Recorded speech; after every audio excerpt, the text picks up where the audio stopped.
Hello and welcome to the NS9 Postgame Show, powered by Primanti Bros. I'm Cody. That's Douglas Freshwater. And the Pirates lose again. And I just realized I forgot to update the title, even though I had a title.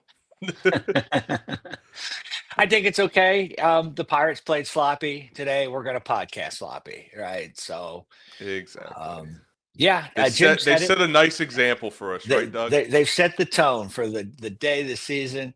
Although, yeah, I'm a terrible podcaster, but I'm a better podcaster than the Pirates are a baseball team. So right. I got that going for me, which is nice.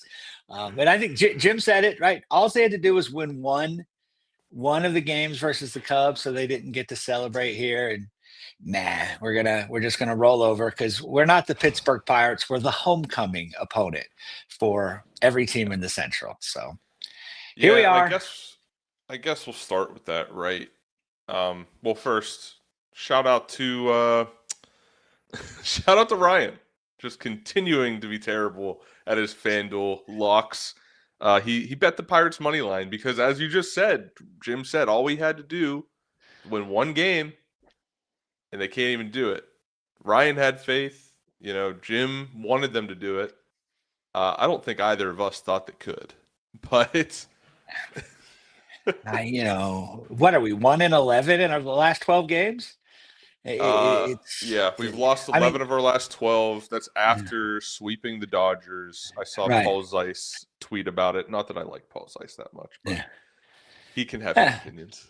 Facts can be facts. Doesn't matter. Exactly. I can't deny the facts. I can't deny that Paul Zeiss gave me true facts about the Pittsburgh Pirates. Yeah, I think they won 5 of 6 from the Dodgers and Red Sox, and then have gone 1-11 since. They're not a good team. They're just not a good team. Today, they showed that in a variety of different ways. They've shown it in a variety of different ways throughout the season. We've got the worst owner in professional sports and the worst general manager. And you just can't overcome that. You can't overcome it. They say if you're dumb, hire smart people. And if you're smart, hire smart people that disagree with you. Clearly, Bob Nutting is dumb. And so dumb that he didn't even hire smart people. He hired another, it's just awful. There's the only good thing left in this season is that we're down into single digit games of play and we can be put out of our misery and then hope and sacrifice goats and do whatever it takes that Nutting will please fire Ben Cherington. And he'll probably make him another bad hire. But will at least give us a little hope that maybe this is a guy that won't be able to find pitching and can only find hitting. And then things will balance out a little for a couple years anyway. So, yeah, but to the game. If you're looking for another reason why to fire Ben Cherington, why to just gut this front office, it's those images they showed in the last half inning of this game. Your division rival is celebrating going to the playoffs in your stadium. They had champagne on ice. The place was tarped up. They have the signs printed in your building. And it's just 6 years of this. Yeah. We can't even get close, Doug. Right. We have a generational pitcher in Paul Skeens. We have others coming through the pipe. You have Bubba Chandler. You have Jared Jones when he comes back. You have Braxton Ashcraft, who just bursted onto the scene. You have Hunter Barco, who's going to come up eventually. You have all of this pitching. But God forbid you spend a little more on the offense. God forbid you spend a little bit of money to win some games by having more runs than the other team. Yeah. Right? Any smart business. By scoring more runs than 3 in a game. Right. Just blow it up. It needs blown up. Like that, I told you before we got on here. Seeing those images just boiled my blood. I hate it. And I hope that the front office has the same feeling as I do. But I don't think they do. I think they're just happy that they make some money every year. No, they're not competitive. They're not competitive. They are process over results. You know, they're hey, just trust our process, trust our process. And no, I can't trust your process because your process in 6 years has gotten me 1 fourth place finish and 5 fifth place finishes. Completely non-competitive. They're non-competitive. I mean, I imagine if we asked Ben Cherington now, he'd say, yeah, we're winning more games than we did last year because his math is a different kind of math. Yeah, that's not going to happen this year. Yeah. Sorry to burst your bubble, Bob. Sorry. It ain't happening this year. But yeah, I mean, a smart businessman recognizes, I mean, after Paul Skeens' second or third start last year, you realize, oh my gosh, we've got something.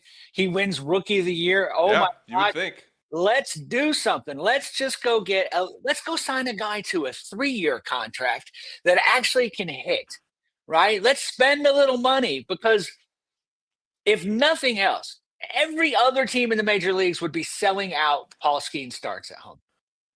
And fans have checked out. You like I said, you got a generational pitcher. I've seen the guy pitch 4 times live this year, and I'm nowhere near close to Pittsburgh. You know what I'm saying? I'm right. I'm traipsing around. Jim is going to see him pitch. You know, you've got this thing. And again, and then the rest of the pitching, it's not just Paul Skeens and then a bunch of fifth starters. You've got an elite pitching staff, and you did nothing. And please, Spencer Howard and Tommy Pham are fine those are minor additions. You need a major move. You need to do something. You can't keep expecting has-beens, never was, journeymans, bounce back candidates to all have a career year at the same time. Go get a guy whose average year is really good, right? And Doug, the problem is they've shot themselves in the foot already, right? Because Ben Cherington comes out and he said it, I believe, on multiple occasions, but I remember specifically listening to the MLB Trade Rumor podcast. Sorry about that. That he has offered people 3-year contracts. He has offered those contracts, but they don't want to sign here. So let's look in the mirror, Ben. Right. Look in the mirror and say, why don't these guys want to sign here? Because look what you did to Rowdy Tellez and IKF last year. Look at how your roster construction has been set up the last 6 years. It's just horrific. Right. Why would anybody subject themselves to that if they didn't have another option? Now, I'm not here to say that Tommy Pham didn't have an other option. I'm sure he saw an opportunity here. But Tommy Pham's also on the back end of his career. Right. Maybe he wants to be a leader in the clubhouse for a young team. I don't blame Tommy Pham for signing with the Pittsburgh Pirates, for thinking he could make a difference. Yeah. But when nobody else is helping, what's the use? Tommy Pham's a 4th outfielder at best. I mean, he's 0 for 22 now, so that's sort of even in doubt about how effective he is. Yeah. But I remember the Nationals when they signed Jason Worth to like this long, lucrative contract, and everyone said they're overpaying him. And they're like, yeah, we had to overpay him because we have to set the tone that we're serious, that we're building. You know what I'm saying? And the Pirates might have to do something like that. They might have to, or you know, they need to go, you know, bring 2-3 guys in at a time and say, look, we want to sign all 3 of you guys. This is to show that we're serious. But they're going to need an aggressive owner that wants to win. They're going to need a smart general manager that can figure things out. And we don't have any of those things. Nope. We don't have any of those things. Nope. Look, Connor Griffin can come up next year and be Mike Trout in his prime, and it won't matter. And his career will be Mike Trout in his prime. Right. Not That's exactly playoffs, it. That's why I chose Mike Trout, because like we'll be 3rd place, right? That's we need more than one. Right. We're clinging to guys like Nick Gonzalez, who's a below average hitter, and Spencer Horwitz, who's an average hitter, and a declining, possibly Brian Reynolds, and a just, imploding O'Neal Cruz. And look, you know this, and I know this. When we start opening day next year, the 2 best hitters on that roster in that lineup are going to be O'Neal Cruz and Brian Reynolds. Right, we're not going to sign anybody that's better than those guys, and that's going to be a problem. That's going to be a problem because we just don't have it. It's you can't squint hard enough. You can't tweak. You can't. It needs more. It needs real effort. And my goodness, you've got Paul Skeens. And again, first they come out to see Paul Skeens because you're hanging around 500. And then they say, wow, oh my God, I got to go see Bubba pitch, And then Connor Griffin, man, I want to see Connor Griffin play. There is a way to do this and profit from it. That's the kicker. It's not like, oh, gee, any signing and they can't. No. I don't know where Bob Dunning was in 13, 14, and 15. Did he not see all those people in the stands? Did he not see this fan base make Cueto drop the ball? You know what I'm saying? Did he not see that blackout? Did he not see the enthusiasm, the insanity that we're so desperate to celebrate good baseball? We're a baseball town. Pittsburgh is a baseball town. It hasn't been. But that has nothing to do with the fans and everything to do with Bob Dunning and the ownerships prior to him. They're just throwing away generations of fans, but they'll come back. They'll come back quick. If you're at 500 in June, they'll start showing up for Paul Skeens starts. They'll start showing up for Bubba starts. There'll be reasons to come to the park. And I know we took the first 10 minutes of the show to talk about this, but it was important. Inning. It was important to talk about this. I felt it was fresh in all of our minds, especially those of us who were watching the game. But I've just one last thing to add, and then we'll get into the first inning here. Pittsburgh's a sports town. It's not a football town. It's not a hockey town. It's not a baseball town. It is a sports town. If you show the fans that you care, that you are trying, the fans show up. Look at the Penguins right now. Penguins are in the starts of a rebuild. It's a weird rebuild, but they're doing everything right. The Steelers, everyone wanted to count them out. They went all in. They went and got veterans. They got a future Hall of Famer at quarterback. They're trying. And then you have the Pittsburgh Pirates. They stumble into a draft pick. They don't know how to sign offensive utility players, help. And this is the result. Yeah. So, anyway. Yeah. Let's get into the game here, Doug. First inning. We have What a Johan first inning it was. Oviedo. Yeah, my goodness. So Oviedo came in with an ERA of 2-something. I mean, this is he's our looking guy, pretty Doug. good. Yeah, we love him. And this is our guy. We love Oviedo. We love Oviedo. I've said this before, that he has these on and off starts. He'll have a start where he's really good, where he's lights out. And then he'll come out and it's like, oh, what's this? This isn't really the Oviedo we know. But I thought it was important. I wrote down everything that happened before the first out of the game. First, Michael Busch walks, which I don't blame him. Michael Busch is on fire. He took 3 extra base hits last night. Yep. Don't blame you for walking Michael Busch. Fair play. And then he throws it Horner's head and has a stare down with him. It's not like a, hey, my bad. It's a, I'm coming at you. And the douchebag is here. The douchebag is out. But hey, you can only be a douchebag if you play well. Right. Today, you just looked like an idiot. Yeah. That's a little too far. I love Oviedo. He's not an idiot. I'm just fired up right now.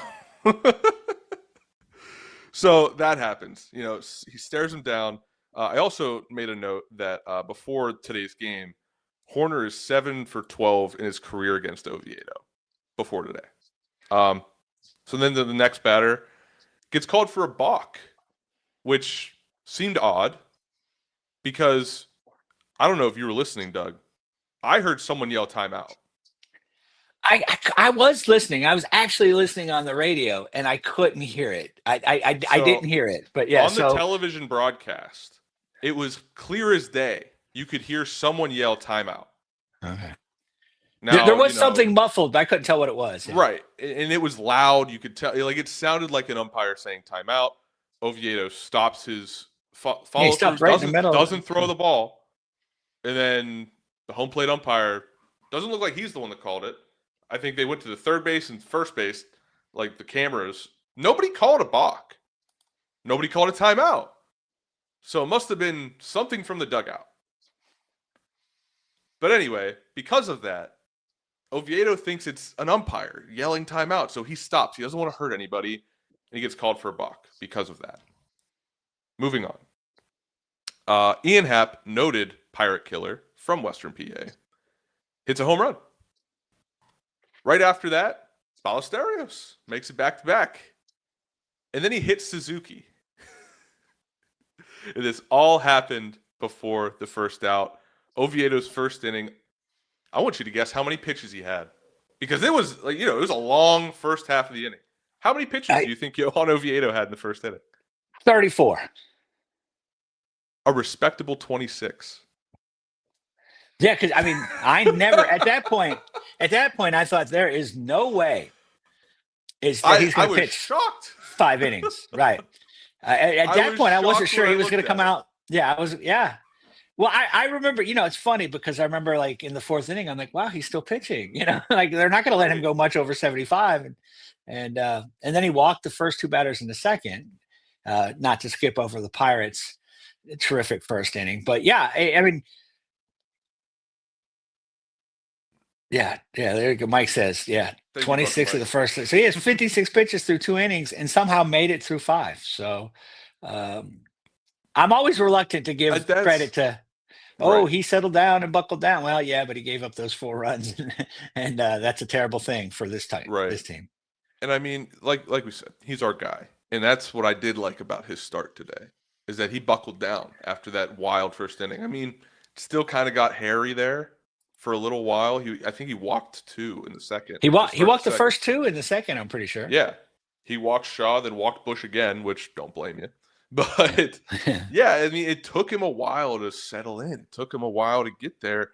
And I don't know if these guys are like myself and DiNardo, or they're in off-season mode, or what's going on. Yeah, it's tough. These last 2 starts, Skeens and Oviedo, it's just been odd. Yeah. Yeah, it's there's so much to. Are they tired because it's September? Right. Are they checked out because it's the Pirates? Is it just an off day? And it'll be interesting to see. They're each going to have another start come up. I always love to see what Skeens does after what we call a bad start for Paul Skeens. 3 runs. I just expect like 6 shutout, just complete dominance. He's got such personal pride and integrity, and he's locked in all the time. So yeah, look, Oviedo, he's coming off injury. It's been a weird season for him. He obviously thought he'd be back earlier, and then he had the setback and all that sort of stuff. So it's really hard to say what might be going on with his arm. We've seen these guys have sort of like dead arm periods after a couple starts and that sort of thing. But he did buckle down. He did show, why we love him so much, why we have such faith in him, why I expect him to be a big part of the rotation in 2026. Yeah, rough start, and we're the Pittsburgh Pirates. We cannot afford rough starts. We cannot overcome them, recover from them, bounce back, or any of that sort of thing. Although the Pirates did in the first inning. Exactly, Doug. Try. The Pirates, the Pirates offense had Oviedo's back. You started out with 2 flyouts from Triolo and Gonzalez, but then Tommy Pham walks, Kutch singles, and you got a man on first and second. And then Joey Bart, out of nowhere. This guy's been... What do you mean out of nowhere? He's got 2 home runs coming into this. That's some power, baby. Yeah, 2 home runs. This guy has had an odd 2025. I think we all expected him to be a little better. That's kind of just where my judgment of how this kind of just came about. This shows why it's so tough being a Pirate fan, because we all said, look, he's not done what he did last year in his career. We can't expect that. But my goodness, did you have to just really rub our face in it? Like, you're worse than you were before. 2 home runs coming into this game, just nothing, and bad defense. The bat will play. Yeah, it has been a disappointing 2025 from Joey Bart. A lot of us thought he'd be very good, but we had the addition this week of Rafael Flores, who Yeah. got his start today at first base. But if they can, if Jordan can work with him to be a great defensive catcher, which I think he can. I mean, look at what he's done with Henry Davis. Right. Like, I think with a young guy like that, I think that might be the tandem going forward. Your starter may be Rafael Flores, and your backup's Henry Davis. And I only say that because of what Rafael Flores was able to do today. Yeah. He went one for 3, hit a home run, or I'm getting ahead of myself to what I Yes, wanted you to are. say. He hit a double to left center field. He hit it 387. Doug, that's a home run in one of 30 ballparks. I'll tell you, the one place it goes out, Is that Wrigley? Wrigley Field. Wrigley Field, yeah. I thought that was so interesting that we have to play we have to play the Cubs at home, and if this was at Wrigley Field, this guy would have a storybook moment. But first home runs at Wrigley Field. It was still a really nice hit, off a good pitcher. I am Sunday after doing the post game with Donardo, I said, look, why is Flores not up here? I want to see what he could do. Right. And Donardo showed me some, deep dive on, he just doesn't make contact, but he made contact today. See, that's what happens when you talk to these analytics guys, Doug. They don't want you to have fun. They don't want you to root for guys. Well, we can all root. I for one, will always be rooting for Rafa Flores. That is my guy. I know I was on a trade deadline show with Neil and Ryan, and they were poo-pooing the trade, and I agree. We could have gotten more for David Bednar. But I like that we got Rafael Flores. I know I'm a couple months late on saying that. Yeah. But I am glad that we have Rafael Flores. He's hitting 280 at AAA. And I know the gap between the majors and the minors is as big and as vast as it's ever been.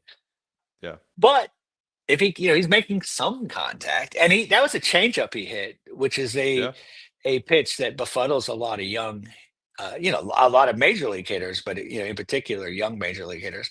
I mean, look, it's one at bat. I'm not ready to make any proclamations, but man, we need to find people. We need people to come out of nowhere. We need people that we didn't expect to suddenly just light it up.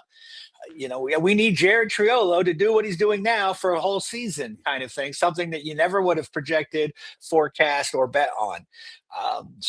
We need some miracles.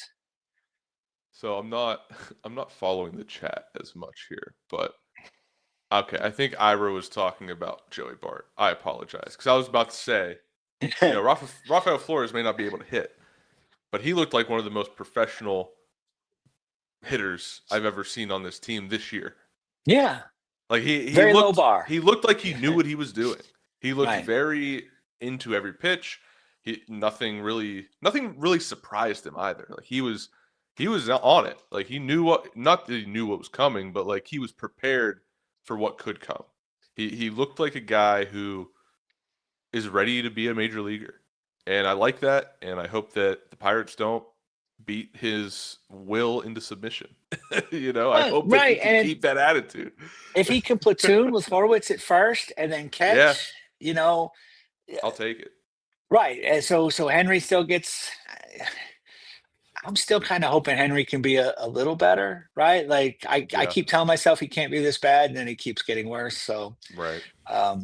Again, I'm not a analytical analysis expert by no means, but and again, this will just show how beaten down we are as Pirate fans, that we're counting on like Henry Davis and Flores to be our catching, and a viable solution. And probably most winning teams would not go into the offseason with that as their plan. We need a better hitting catcher. We need a hitting third baseman. We need a hitting left fielder. We need a fourth outfielder. We probably need a better hitting second baseman, and we need Connor Griffin to be everything, that he's looked like so far. And, and we need Cruz to bounce back, and we need Reynolds to bounce back. And, I'm going to go cry now. I know we skipped over. I know we skipped over the run scoring. In a second. But now it's 4-4, Bases loaded, right? 1 out, right? It's 4-4 in the fourth. Right. Johan Oviedo. This is where he started to settle in. Gets a ground out. Then he strikes out Michael Bush. Then we have a fielding error by Cam Devaney. I don't particularly remember what that play looked like. I don't know if it was a hard ball that he couldn't hit. He bobbled it. He Okay. bobbled it, and then the throw just couldn't get there in time. Gotcha. I vaguely remember that. So then that happens. Horner steals second, but then he gets happed to ground out. So this is where he started to settle in. And then, of course, the Pirates come in, don't do much. Nick Gonzalez gets a nice single. It was a nice single where he was able to hit the ball. All the balls were thrown up in the zone at his hands. And he was able to get around on one for a single. But then Tommy Pham lines out. Then you have a strikeout by Kutch and Bart. And then in the fifth, this is where Oviedo settled in. And he got out of his outing on a high note. Ground out from Basterios, ground out from Suzuki, and then he gets Pete Crow Armstrong to pop out. We've kind of talked about Oviedo, so I don't want to continue, but that's where his day ends. And then in the bottom of the fifth, the Cubs make a change. Aaron Savali replaces Porter Hodge. And yeah, just a whole lot of nothing from the Pirates offense. Right. From there on out. And Savali stinks. Right. So Savali stinks. It occurred to me on Sunday against the Nationals when they brought in a guy with a 7+ ERA to close out the game. Nobody takes us seriously. No, like we can pitch anybody. We could take the ball boy and throw him out there, and chances are we're getting a 1-2-3 inning. So yeah, Savali and Pirates did nothing. Still, though, it's tied 4-4. Anything can happen. You're at home. You've lost the first two. People say all the time it's hard to get swept in baseball. It's hard to be swept at home. Pirates are sort of the exception to that rule. It's easy to sweep the Pirates. It's easy to sweep them at home. But yeah, and then Johan Romero. Congratulations there. Johan Ramirez. They're talking. There. Like you're saying, they're talking about he just had a baby girl, I believe. A daughter. Yep, a daughter. Congratulations to him. Yep. And a little bit of shakiness coming back to work. Well, he gets the ball hit right back at him. Pirates can't do, right? But he gets the ball hit right back at him, and like he's bobbling it. Like I thank God it didn't hit him. You know, it was in his glove. He bobbles it, falls out of the glove, so it's not a catch. He has to throw to first, and he's panicking at this point. He panics. See it in his face. Throws it at the dirt, at Flores. Flores can't scoop it. It's an error on Ramirez, which starts a roller coaster of things for the Pittsburgh Pirates. He then gets Reese McGuire to fly out, walks Matt Shaw, and then Michael Bush hits a sac fly. It's 5-4. Then you get a single from Horner. Then Happ hits in another run. After we took out Ramirez, put in Sisk. And then from there, another single scores a seventh run. And it fell apart. Like I thought once they tied this game up, Doug, that there may be a chance. I was hoping the whole time. I was hoping we had a good one. It really was a good game for the most part. I mean, one team didn't play the best baseball, but at least it was exciting. Yeah, I mean, again, it was tied for a while. They were in it. Yeah. But then they do the stuff that they can't do, right? You can't put leadoff hitters on with an error. Right. You can't bring in Sisk, in a kind of a high leverage situation. You can't keep just basically pressing repeat. This isn't what is it? The Tom Cruise movie, die, repeat, Edge of Tomorrow. Right. This is not Edge of Tomorrow. Things we don't get that second chance like that. The Pirates are a very flawed team. And when you have a very flawed team, you need to be fundamentally sound. Right? You can't. I mean, it's so odd to me that there's not a focus on this. It's not a point of emphasis type thing, because we the Yankees can make a 2-run error because they've got Aaron Judge and a bunch of other guys that can hit, and they play in a park that favors hitters. And the Cubs can make some errors because every single guy in their lineup is better than every single guy in our lineup. Yeah. They've got complete teams. They can do things. We can't give away runs. We can't give extra outs. We can't afford to throw extra pitches because how fragile our bullpen is and how fragile our starting rotation is as far as pitch counts and pitch limits and that sort of thing. And yet every game, we make these kind of mistakes. And I don't know. I mean, some of this is obviously on the players, but it seems to me, we were down at spring training last week. I didn't see them doing any extra work on fundamentals that I could see. Nope. Yeah. And to that point, 3 errors for the Pirates today. It's unacceptable. Like you were just saying, to everything you were just saying, it's unacceptable. And it gets to a point where you wonder, like, is it the fact that the organization thinks, well, you're Major League Baseball players, we shouldn't be focusing on fundamentals. We're not going to practice that every day because you're a Major League Baseball player. And that's how you got here. Yeah. Well, is that the messaging, or is it just that's that, what like, it seems? I mean, guys... that's what it seems like. But right. I mean, like if we were to hire a new manager tomorrow, and every team that hires a new manager this offseason, that new manager is going to have that first press conference, and he's going to say, "We're going to work on fundamentals. We're going to do some more hit and runs. We're going to be aggressive." And they all say it, but then it doesn't seem to really ever happen. Nothing ever changes, right? So it'd be nice. Like I said, it'd be nice if I'm Donnie Kelly. I'm getting Jim Leland, see if he can come spend some time, and let's focus on fundamentals. Let's focus on playing smart baseball. Steal a coach from the Brewers because they seem to do it. They seem to have a plan in place.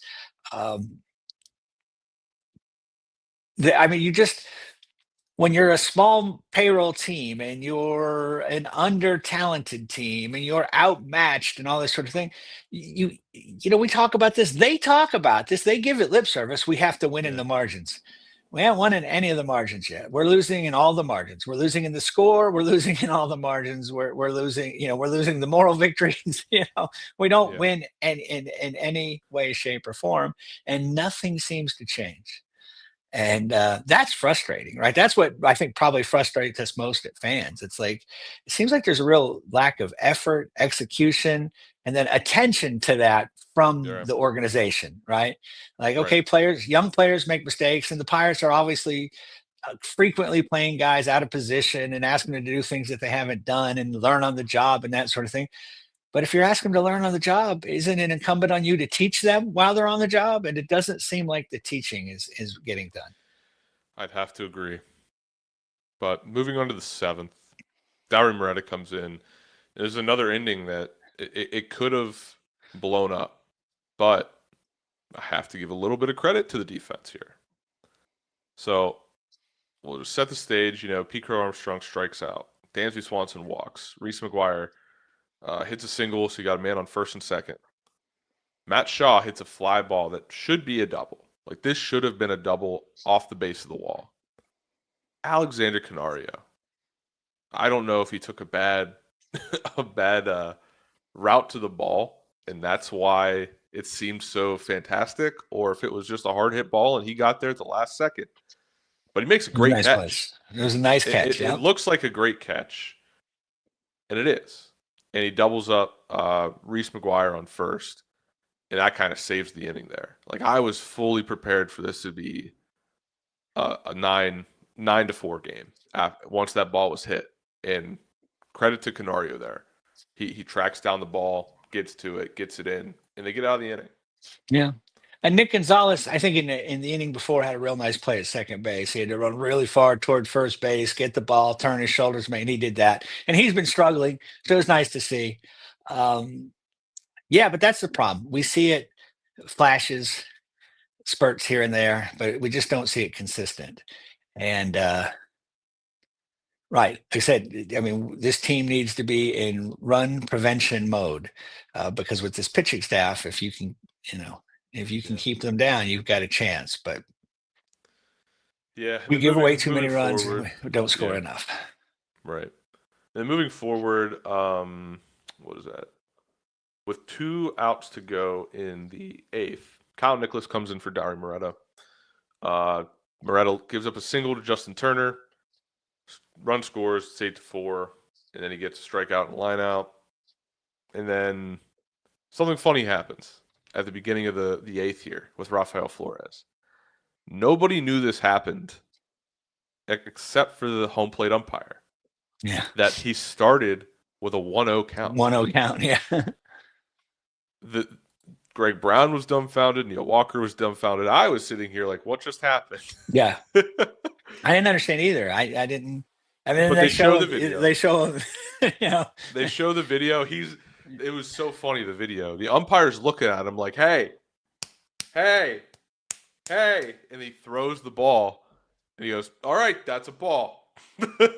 Yeah. It was funny. I mean, rules are rules. It's glad that they enforced it, but it is an unusual thing to see. It's like, there's no batter in the box, you know, right. and that's the other thing. It's like, why was he doing that with no batter in the box? I was like, right. Oh, wait, he didn't get. He's got a certain amount of time to throw those warm-ups, and he exceeded it. I think they said by the time it hits 30 seconds, he has to be done, and he threw a warm-up pitch past 30 seconds.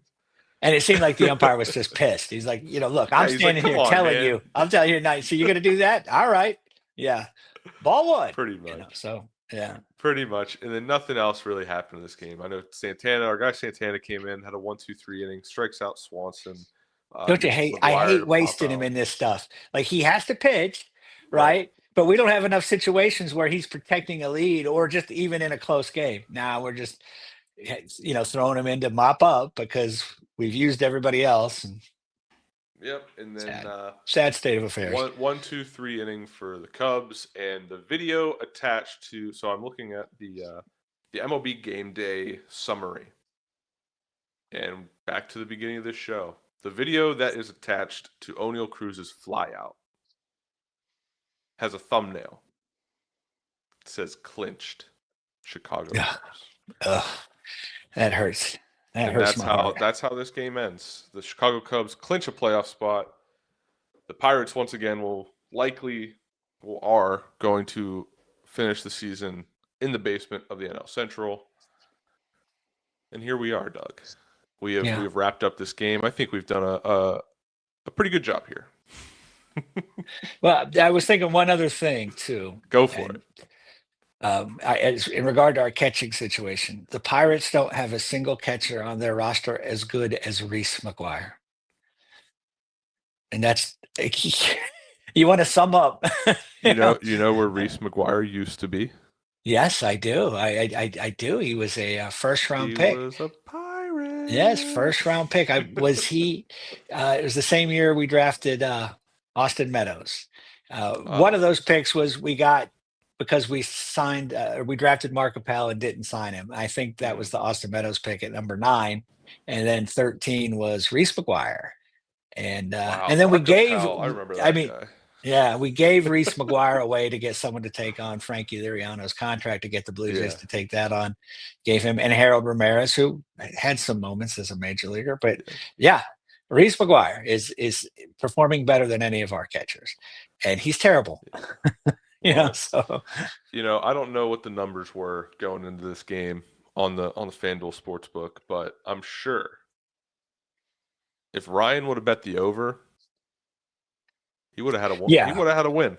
Yeah, he's for sure. Yeah, there's no way the over was 12 or 13 or whatever it was. Yeah. Right. Yeah, so no way the over was 11 and a half or whatever. I mean, 12 and a half. Yeah. Yeah. That's how this one wraps up. We talked far too long about a terrible game. We do need to get an official count of what Ryan's record is. I think we have one. It may be attached to the post. We need to get that somewhere. Let me see. Let me see if it is on the post. Real quick. I don't want to vilify our guy Ryan if he's doing better. Hey, another one. This is another show he was supposed to do, and then he chickened out. Yeah, ducking. He ducked us. Neil can't take the heat. Neil was also supposed to do this show, and he's okay. I think he said he's going to whatever, get his ovaries checked or something. His excuse was so he didn't even put an effort to his excuse. So DiNardo has it for us here. This is Ryan's record, 15, 25, and 4. And yeah, that's you know, as a Pirates fan, that's about the type of record I would expect us to have. Yeah, he fits right in. He fits right in with the Pirates. Does. Yeah. Well, anyway, Doug, I think we got to get out of here. We talked way too long about a bad game. But the Pirates once again lose 7. Was it 7 or 8? 8-4. The Cubs clinch a playoff spot in PNC Park. The guys don't know when they're doing the next NS9 Live. Oh, they don't? I was going to say. They thought it was tonight. Then Tyler was like, why aren't we doing it tomorrow? And then Jim was like, well, Thursday Night Football is on. And they're having a discussion about it. I don't know when it's going to be. Tomorrow, we have an announcement. Tomorrow during Thursday Night Football is when the next NS9 Live will be. Please watch it. Please. 9 p.m. Have it on in the background. Ish, with the emphasis on ish. Yeah. That should be the big 3. Jim has been. It will be, yeah. Doing a lot of traveling, but he is.